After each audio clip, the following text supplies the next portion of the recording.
Good morning. My name is Alana Somakian. I am a second year part of the graduating class in the Jewish Communal Leadership Program, and I wanted to introduce our lovely speaker. During our last JCLP seminar, as we reflected on some of our favorite questions we asked this year, I replied, asking Aliza Kline to be our speaker at JCLP graduation. This graduating class of JCLP students met with Aliza at the past 2 General Assemblies and have always found that our meetings with Aliza have had a profound impact on our GA experiences. Notably, during our first time at the GA, we met Aliza during a dark moment in Washington, D.C. in November of 2016. Meeting with Aliza was always a highlight of that GA experience. While not part of her original agenda, she helped us prepare for our upcoming meeting with an organization whose mission and values many of us did not align with. Many of us felt our anger and despair slowly vanish as she asked us leading questions to help guide us into a place of openness and support.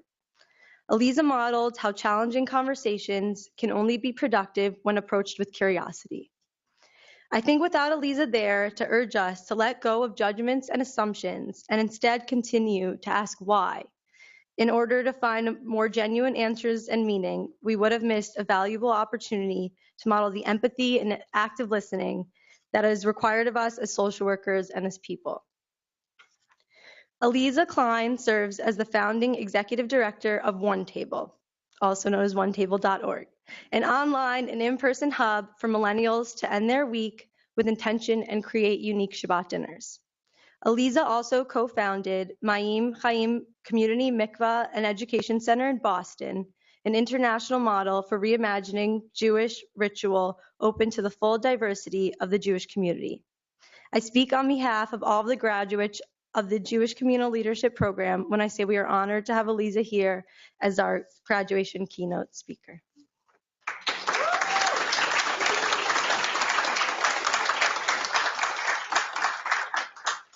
Thank you. It's good to start that.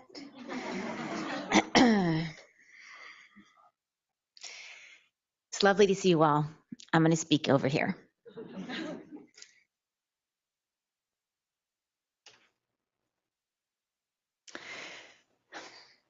I'm really glad to be here.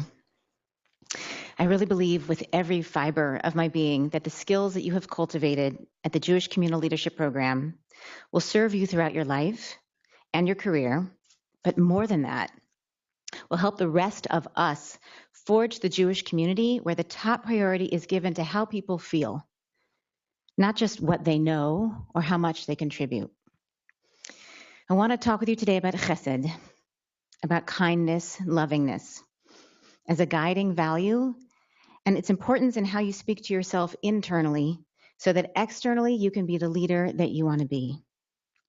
It was really powerful for me to be with you at the 2 most recent JFNA General Assemblies.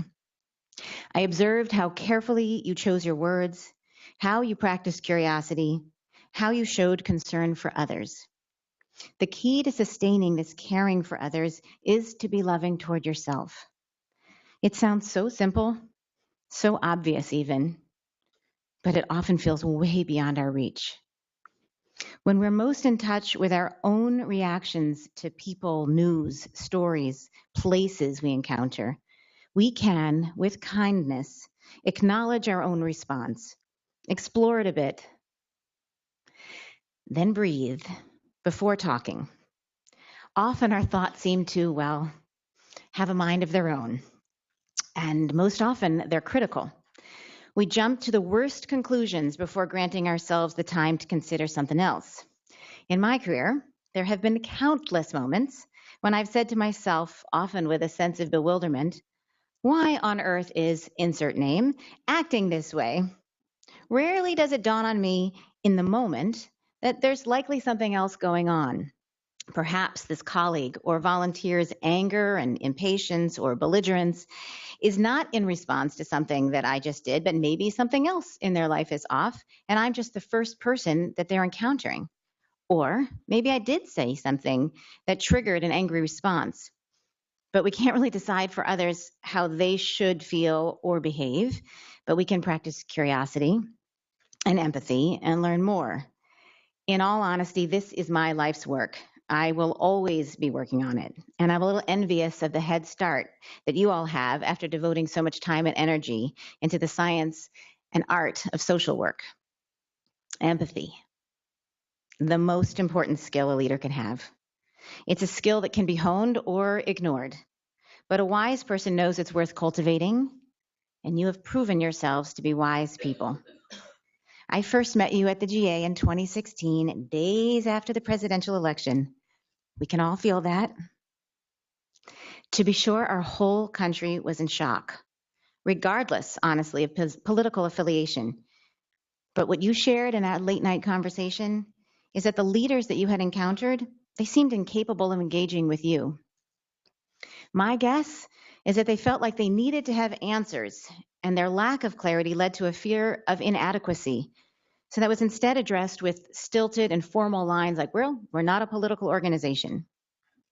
All they needed to do was to speak personally, sharing their own confusion, concern, fear, surprise, maybe even delight, and then share that they really didn't know how this would affect their work as Jewish community leaders.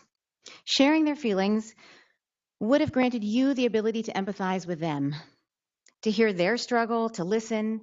Then in turn, they could have done the same for you, understanding with openness, curiosity, and no judgment what you were feeling in the moment. Your question will be, how do you invite others to be vulnerable so that you can engage with them in a real way? Rabbi Lisa Goldstein recently introduced me to the teachings of Sylvia Boorstein. I'm a little late to the game on this one. She's an expert in meditation, teaches both in the context of Judaism and Buddhism. And she suggests that when we're speaking to ourselves, we take on a tone of voice that is like the sweetest grandma or mom or dad, but a parent with love. And she starts with, "Oh, sweetheart." This is what we're supposed to say to ourselves. "Oh, sweetheart, you are in pain. Relax, take a breath. Let's pay attention to what's happening, and then we'll figure out what to do." It takes seconds to say to yourself, but make no mistake, it is a practice like basketball, and it takes practice. It doesn't feel natural or intuitive to many of us.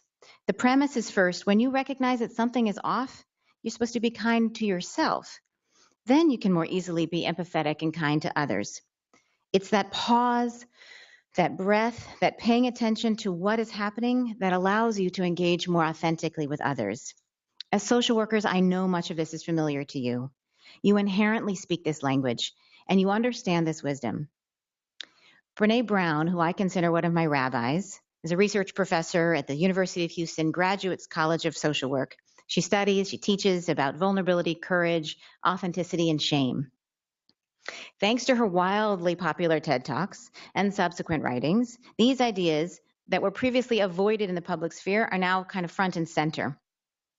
Recognizing what you're feeling, which may be beautiful or quite ugly, it might be motivated by fear or judgment. That means that you have to make yourself vulnerable. At the core, she teaches, vulnerability is the center of meaningful human experiences. It's worth saying again. Ready? Vulnerability is the center of meaningful human experiences. Amen, sister. This is where compassion comes in. It's the desire to be empathetic in the first place. Chesed, often translated as loving kindness, is yours to access, to help you grow and lead. You've honed these skills while at JCLP.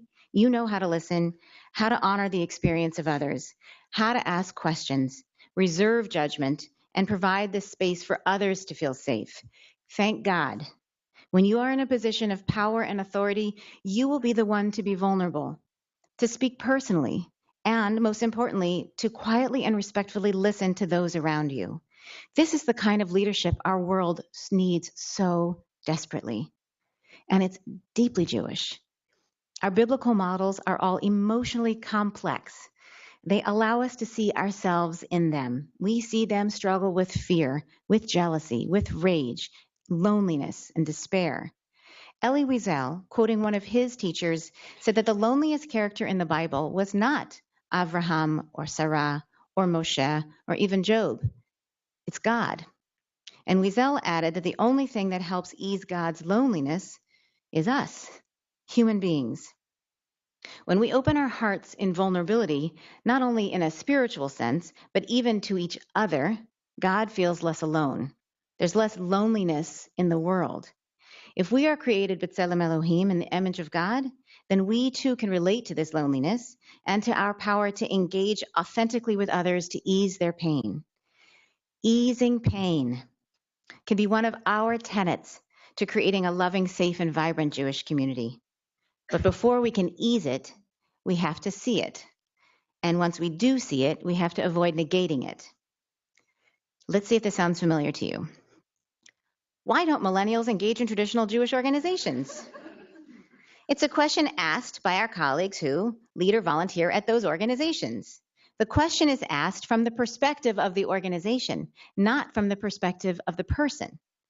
Judgment is already implied. Should is the death knell for empathy, as in, millennials just don't care about Jewish community like they should. Or millennials should understand why organizations like ours are the key to a meaningful Jewish life. What happens if we change the questions around and start with the person? Where do you find meaning? When you feel a sense of belonging, where are you? Where do you go to get that? What's missing for you? What gets in the way of feeling that sense of belonging sometimes? Empathy helps us solve problems and create new ways for people to connect with Jewish life, ritual, and learning. Design thinking or human-centered design are just fancy Silicon Valley terms for empathy. That is, when you start with the person for whom you're designing, rather than the product you're selling, you'll ultimately create something that actually meets that person's needs and values rather than the other way around. I'll share one example, which has clearly affected my work as executive director at One Table. I was blessed with generous parents, eager to share their love of Judaism, especially ritual, with my siblings and with me. Our week revolved around Shabbat. We joked that we were Orthodox Reform, which meant that we always covered the table with the same freshly ironed white linens, polished silver cups, carefully arranged flowers, fragrant challah. We sang the same tunes, received and gave blessings, and then we rushed to Friday services. For me, that was just organic. It was part of the natural ebb and flow of my life. But for my parents, it was a conscious choice. They selected those cups. They preserved the linens from my grandmother. They tested different challah recipes until they found the one that would be sacred, although I swear to God, my mother changes it every time she makes it. They chose the tunes and the blessings, and they assigned who said each one. It was a very carefully designed ritual. For my parents who didn't grow up as I did, it met their need for a feeling of permanence, belonging, and for the ability to share something unique with their family. In my work, we're designing access to the same ritual, but based on different needs and values of people like you. People who are seeking a reason to put down your smartphone, to unplug, to prepare and share homemade food, to have quality time, IRL, in real life. We know you'd like to be generous, but that as graduate students or new professionals, it may be impossible to think about preparing and serving dinner and purchasing all the food for 10 or more friends. When it comes to Jewish ritual, you'd like to do it your way, not following my how-tos or requirements, but with support and pro tips maybe, but most of all, trust. You have the tools to create an experience of meaning on your own. Designing in response to the needs of others requires that we start by actually understanding what others need.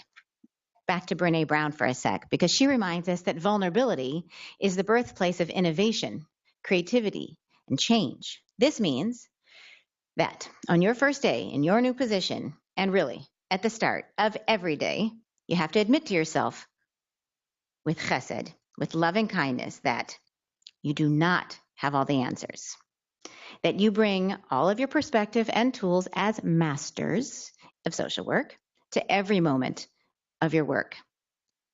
Maybe even start with Sylvia Boorstein's voice in your head. Oh, sweetheart, I have to admit, I don't know for certain what others need and value, and this is scary. What if I get it wrong? People might think I'm a fraud. So here's what I'm going to do. I'm going to channel that awareness into asking questions, reserving judgment, and trusting the responses that I get. Hey, good job, self. Way to be kind. It's when we recognize and remind ourselves to practice curiosity and empathy that we can actually generate new ideas and solutions. Here's another little bit of Sylvia. Smile when you're talking to yourself and when you're thinking of others. It can change things. We're going to take a minute and practice a little loving kindness. You ready? I invite you to sit in any posture that you like. Some like to put 2 feet firmly on the ground and straighten your back. It's a little bit easier to breathe. If you like, you can close your eyes. It is slightly less awkward if you do. And I promise to tell you when you're going to open them back up again. Take a long breath in and out. Let's just take one more. Long breath in and out. Feel yourself sitting here. Feel yourself surrounded by all these people. Feel yourself, I hope, content, happy. Chesed, loving kindness, always begins with a blessing for yourself. So let's start. May I feel safe. May I feel content. May I feel strong. May I live with ease. Now bring into mind someone that you love tremendously. A parent, a partner, a child, a sibling. You probably have more than one. Just pick one for this moment. Maybe someone right here who's celebrating with you. Make this wish in your mind for that person. May you feel safe. May you feel content. May you feel strong. May you live with ease. Remember to smile because it helps your whole body feel more relaxed. Now think of someone you rarely think about, but who you'd recognize if you met. Could be the person who makes that completely excellent latte, or drives your Lyft, or works in your organization, but maybe in a different department. Think of a person that's familiar, a familiar stranger, and wish for them. May you feel safe. May you feel content. May you feel strong. May you live with ease. Think about the people that you recognize in the world, familiar strangers, all the unfamiliar strangers near and far, all around us, here and stretching out all around the world. All people just like us, who share the same wishes and hopes and dreams that we have as human beings, to come home to their family and friends, to be able to take care of their family, to celebrate another birthday. Wish for all those people, all beings near and far. May you feel safe. May you feel content. May you feel strong. May you live with ease. May all of us everywhere feel safe and content and strong and live with ease. We're almost ready to open our eyes, but not yet.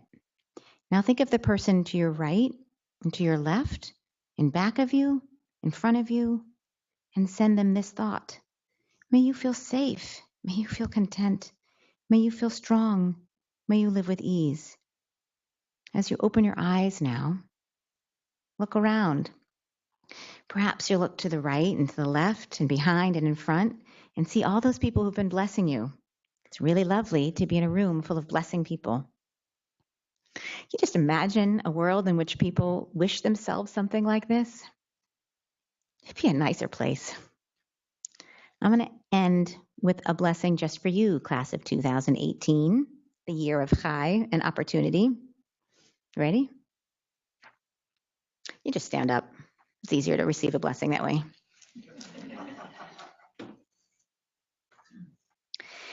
May you be guided by chesed, by loving kindness. May that chesed be your gentle reminder to be curious and empathetic. May you listen with humility and warmth. May your creativity be guided by the needs and values of others. May you speak to yourself as gently and lovingly as you speak to others. May this community of friends and colleagues and teachers and family always provide you with a supportive and nurturing push for you to do your very best work. V'yasem lachem shalom, and may God always watch over you and give you peace. Amen ve'amen.